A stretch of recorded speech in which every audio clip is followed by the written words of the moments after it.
പുതിയ കാര്യങ്ങളെ കുറിച്ച് പറയും. മനസ്സിലായി കാണോ? അതാ ബാരിട്ടിട്ട് പോയെ. ആദ്യം പോയ ആണാവടോ നട്ടല് വെച്ചിട്ടോ റബ്ബർ ബാൻഡ്. ഓരോരുത്തരുടെ പേഴ്സണൽ ലൈഫ് ബിഗ് ബോസിൽ ഇട്ട് ഇതാവാനായിട്ട് അത്രമാത്രം ചീപ്പല്ല ഇവിടെ. മസ്താന്റെ മുന്നിൽ വെച്ച് മാത്രം റിയാക്ട് ചെയ്ത സമയത്ത് എന്നോട് മസ്താനി പറയാണ്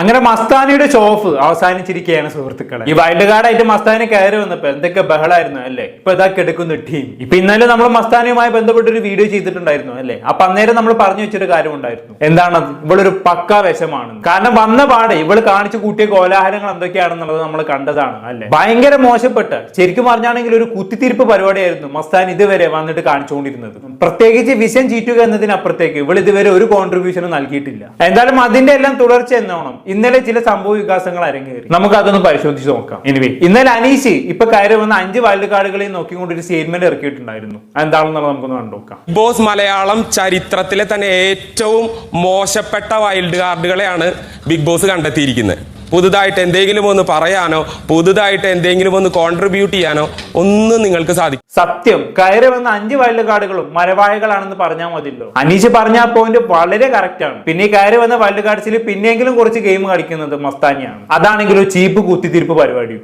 എന്തായാലും അനീഷ് ഇങ്ങനെ പറഞ്ഞത് 5 വൈൽഡ് കാർഡ്സിനും നല്ലോണം ഉണ്ട്. അതിനുശേഷം എന്താണ് സംഭവിച്ചത് നമുക്ക് കണ്ടോക്കാം. നട്ടലില്ലാത്തവരാണ് കയറി വന്നിരിക്കുന്നത്. നട്ടലില്ലാത്തവര് ഒരു സംശയവും വേണ്ട. സംസാരിക്കുമ്പോ കുറച്ചൊക്കെ അനീഷ് പറഞ്ഞത് കേട്ടില്ലേ, നട്ടലില്ലാത്തവരെന്നൊക്കെ. അനീഷ് ഈ പറഞ്ഞതാണ് ശരിക്കും ഈ 5 വൈൽഡ് കാർഡ്സിനും നല്ലോണം ട്രിഗർ ആയത്, പ്രത്യേകിച്ച് മസ്താനിക്ക്. എന്തായാലും അനീഷ് ഇങ്ങനെയൊക്കെ പറഞ്ഞ സ്ഥിതിക്ക്, പ്രത്യേകിച്ച് നട്ടലില്ലാത്തവരാണ് 5 വൈൽഡ് കാർഡുകളൊക്കെ എന്നൊക്കെ പറഞ്ഞ സ്ഥിതിക്ക് എന്തെങ്കിലുമൊക്കെ അനീഷിനോട് തിരിച്ചു പറയണല്ലോ. അങ്ങനെ മസ്താൻ അനീഷിന്റെ അടുത്ത് പോയി മസ്താനിന്റേതായ രീതിയിൽ ഇതിന് മറുപടി പറയുന്നുണ്ട്. നമ്മൾ എന്തായാലും ഒന്ന് കണ്ടോക്കാം. പുതിയ കാര്യങ്ങളെ കുറിച്ച് പറയും. പുതിയ കാര്യങ്ങളെ കുറിച്ച് മനസ്സിലായി കാണോ? അതാ ബാരിട്ടിട്ട് പോയെ. ആദ്യം പോയ ആണാവടോ നട്ടല് വെച്ചിട്ടോ റബ്ബർ ബാൻഡ്.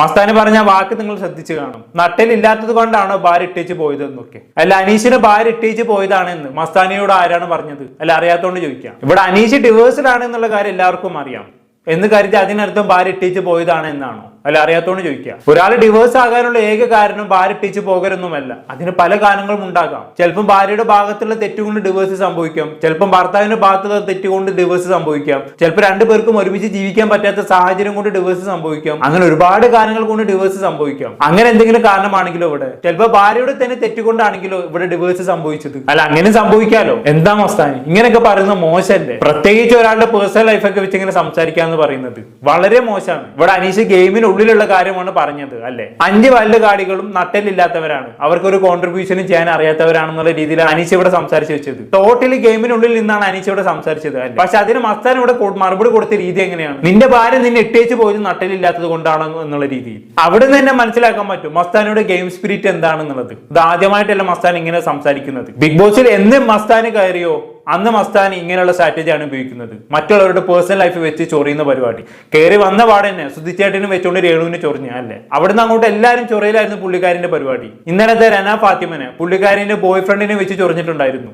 നിന്റെ ആലിബ് അങ്ങനെയാണ് ഇങ്ങനെയാണെന്നൊക്കെ പറഞ്ഞുകൊണ്ട് അവസാനം അത് കേട്ട് രന ഫാത്തിമ പോലും കരിഞ്ഞു പോയി അല്ലേ. ഇപ്പൊ അനീഷിന് ഭാര്യയും വെച്ച് ചൊറിക്കുന്നു. ഇവൾക്ക് ഇത് അറിയത്തുള്ളൂ എന്ന് തോന്നുന്നു. കഷ്ടം, അല്ലാണ്ട് എന്ത് പറയാനാ അല്ലെ. എന്തായാലും ബാക്കിയാണ് നോക്കാം. ഓരോരുത്തരുടെ പേഴ്സണൽ ലൈഫ് ബിഗ് ബോസിൽ ഇട്ട് ഇതാവാനായിട്ട് അത്രമാത്രം ചീപ്പല്ല ഇവിടെയുള്ള ആളുകൾ.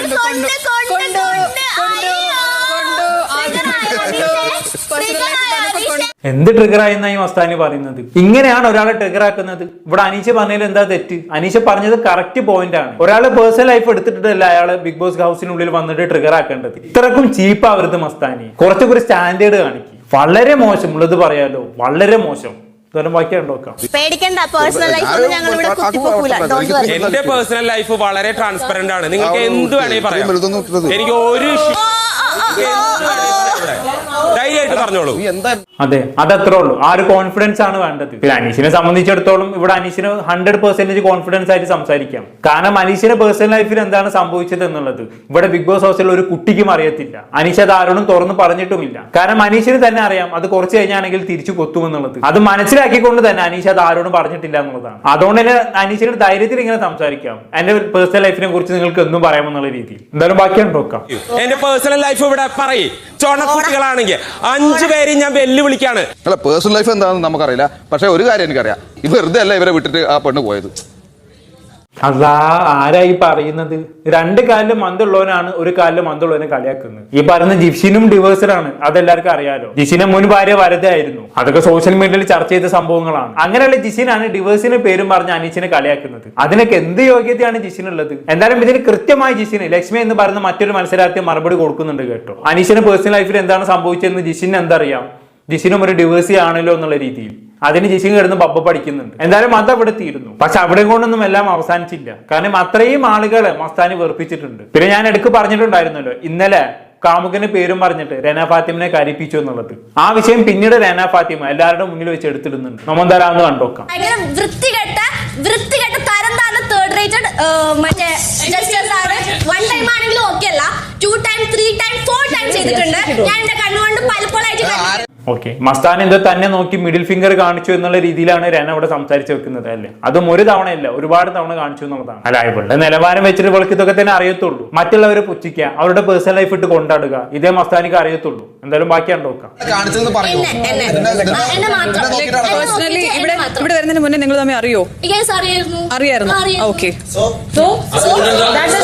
അതുകൊണ്ട് ഇപ്പൊ എന്താ, അവര് തമ്മിൽ അറിയാതിരിക്കുക ചെയ്തോട്ടെ, അതിവിടെ വിഷയമുള്ള കാര്യമില്ലല്ലോ. 2 പേർ തമ്മിൽ പുറത്ത് വെച്ച് അറിയാമെന്ന് കരുതി അകത്ത് വെച്ച് എന്ത് തോന്നിയ ദിവസവും കാണിക്കാമെന്നല്ലോ. എന്തായാലും ഇതെല്ലാം കഴിഞ്ഞ് റെന ഫാത്തിമ ഒരു കാര്യം കൂടി പറയുന്നുണ്ട്. നമുക്ക് എന്തായാലും അന്ന് കണ്ടോക്കാം. ഈ ഒരു കാര്യം ഞാൻ ഇന്നലെ ചൂണ്ടിക്കാണിച്ച് മസ്താനിന്റെ വിരളിന് എന്തെങ്കിലും മാനുഫാക്ചറിംഗ് ഡിഫക്റ്റ് ഉണ്ടോ ചോദിച്ച സമയത്ത് മസ്താനിന്റെ മുഖത്ത് നോക്കി പറഞ്ഞ് എന്റെ ഫിംഗറിനല്ല മാനുഫാക്ചറിംഗ് ഡിഫക്റ്റ്, നിന്റെ ആലിബിന്റെ ഫിംഗറിനാണ് മാനുഫാക്ചറിംഗ് ഡിഫക്റ്റ്.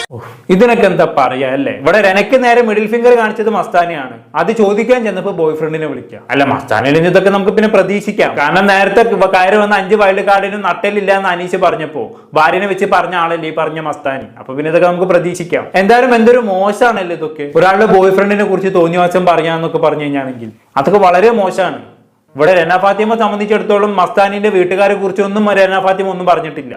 എന്നിട്ട് കൂടി ഇവിടെ ബോയ് ഫ്രണ്ടിനെ എടുത്തിട്ടുണ്ട് യാതൊരു ആവശ്യവും മസ്താനിക്ക് ഉണ്ടായിരുന്നില്ല. പിന്നെ മസ്താനിന്റെ നിലവാരം അതായതുകൊണ്ട് പിന്നെ പറഞ്ഞിട്ട് കാര്യമില്ല. എനിക്ക് തോന്നുന്നത് എന്താണെന്ന് വെച്ചാണെങ്കിൽ ഇപ്പൊ പുറത്ത് റെന ഫാത്തിമ ഒമ്പ നെഗറ്റീവ് ആണല്ലോ. അപ്പൊ പുറത്തുനിന്ന് ഗെയിം കണ്ടു വന്ന ആളാണല്ലോ ഈ പറയുന്ന മസ്താൻ എന്ന് പറയുന്നത്. വൈൽഡ് കാർഡായി കയറിയ ആളാണല്ലോ. അപ്പൊ പിന്നെ മസ്താനി വിചാരിച്ച് കാണും റെന ഫാത്തിമ എന്ത് തോന്നിയ ദിവസം പറഞ്ഞാലും ജനങ്ങൾ അത് ഏറ്റെടുത്തോളുമെന്ന്. അതുകൊണ്ടായിരിക്കണം വന്ന പാടെ റെന ഫാത്തിമയെ കയറി ചൊറിയാൻ ചെന്നത്. എന്തായാലും ഇത് കഴിഞ്ഞ് റെന ഫാത്തിമ എന്താണ് പറയാനുള്ളത് കേട്ടോക്കാം. മസ്താന്റെ മുന്നിൽ വെച്ച് മാത്രം റിയാക്ട് ചെയ്ത സമയത്ത് എന്നോട് മസ്താനി പറയാണ്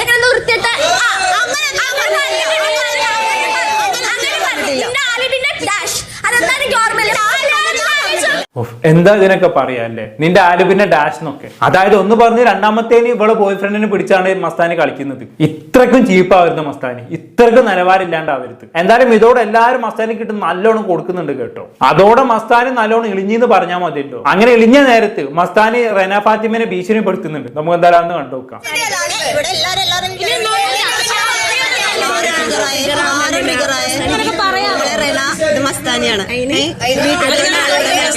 എന്താ മാസ ഡയലോഗ് അല്ലേ, മോളെ റെന ഇത് മസ്താനിയാണെന്നൊക്കെ. മസ്താനി നല്ല പേര്, അല്ലാണ്ട് കീലയിൽ അച്ഛനൊന്നുമല്ലല്ലോ പേര് പറഞ്ഞ് ഞെട്ടിക്കാൻ. എല്ലാവരും പറഞ്ഞു കേട്ടില്ലേ മോളെ ഇത് മസ്താനിയാണെന്നൊക്കെ. എന്തായാലും അതിനിട്ട് നല്ലോണം ബെഞ്ഞ് കൊടുക്കുന്നുണ്ട്. നമ്മൾ ഒന്ന് കണ്ടുനോക്കാം.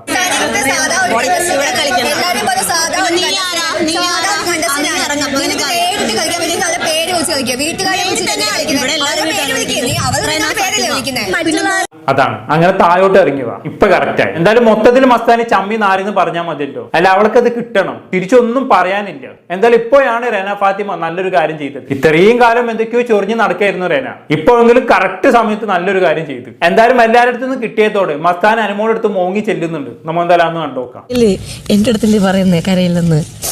ചേച്ചി എന്റെ അടുത്ത് വന്നോണ്ട് എന്താണ് പറഞ്ഞത്? കരയരുത്, കരയിൽ ബോൾഡ് ആവണം, സ്ട്രോങ് ആയിട്ട് ഇരുന്നത് മോശമാണ് കേട്ടോ. നീ കരയണ്ട. അപ്പൊ എല്ലാരും കരയിപ്പിക്കാൻ മാത്രല്ല സ്വന്തമായിട്ട് കരയാനും മസ്താനിക്ക് അറിയാം അല്ലെ. നല്ല കാര്യം. ഇനി ഇത് അർഹിക്കുന്നുണ്ട് മോളെ. കാരണം അമ്മാതിരി പണിയാണ് നീ 2 ദിവസം കൊണ്ട് കാണിച്ചു വെച്ചത്. പിന്നെ നല്ല ആളടുത്താണ് മസ്താനി കരഞ്ഞു തന്നത്. പറ്റിയ കൂട്ടാണ്. രണ്ടാളും കൂടി ഒരു ടീമായിട്ട് കളിച്ചോളി, അതെനിക്ക് നന്നാവാം. എന്നാൽ എന്തൊക്കെ ബഹളായിരുന്നില്ലേ മസ്താനി വന്ന പാടെ. എന്തൊക്കെ ചീപ്പ് പരിപാടികളാണ് കാണിച്ചു കൂട്ടിയത്. ഇപ്പൊ അത് എല്ലാരും കൂടി ഇട്ട് കൊട്ടിയപ്പോ ആളങ്ങ് തളർന്നു വീണ്. ഇത്രയേ ഉള്ളൂ മസ്താനി. എന്നാലും ഇത്ര പെട്ടെന്ന് കത്തി തീരുമെന്ന് ഒരിക്കലും വിചാരിച്ചില്ല കേട്ടോ. അന്ന് 2ാം നാൾ തന്നെ മോങ്ങിയിരിക്കേണ്ട അവസ്ഥയായി മസ്താനിക്ക്. അത് അങ്ങനെ തന്നെ വേണം. ജീവിതത്തിൽ ആദ്യമായിട്ടാണ് ഒരാൾ കരയുന്നത് കണ്ട് ഇത്ര സന്തോഷമാവുന്നത്. കൂടുതലായിട്ട് ഞാനൊന്നും പറയുന്നില്ല. എന്തായിട്ട് നിങ്ങൾക്ക് തോന്നുന്നത് കമന്റ് ബോക്സിൽ രേഖപ്പെടുത്തുമല്ലോ. പുറത്തൊരു ടോപ്പിക്കുമായി വീണ്ടും കാണാം.